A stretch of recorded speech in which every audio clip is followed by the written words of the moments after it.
ગાંધીનગર જિલ્લા પંચાયત અને માણસા તાલુકા પંચાયતમાં ભાજપનો ભગવો લહેરાયો છે। ગાંધીનગર જિલ્લા પંચાયતની 2 બેઠકો બિનહરીફ થઈ છે।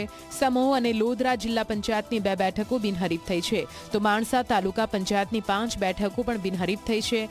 વરસોડા, ચરાડા 1, ચરાડા 2, બાલવા અને વેડા બેઠક બિનહરીફ થઈ છે। ચૂંટણી પહેલા ભાજપે તાલુકા પંચાયતની 5 બેઠકો કબજે કરી છે। ગાંધીનગર જિલ્લાની 2 જિલ્લા પંચાયત સીટો સમૂહ અને લોધરા અને અત્યારે ચરાડા પણ 3 વાગ્યા સુધીમાં બિનહરીફ થશે। હાલ 2 સીટો બિનહરીફ થઈ ગઈ છે। 5 તાલુકા પંચાયતની સીટો વરસોડા, ચરાડા 1, ચરાડા 2, બાલવા અને વેડા એ પણ સીટો બિનહરીફ થઈ ગઈ છે। એમાં પણ હજુ 3 વાગ્યા સુધીમાં 4-5 સીટો બિનહરીફ થશે એવું હું માની રહ્યો છું। કલોલમાં પણ આ સ્થિતિ છે। કલોલમાં પણ નગરપાલિકામાં પણ અત્યાર સુધીમાં 6 ઉમેદવારો બિનહરીફ થયા છે।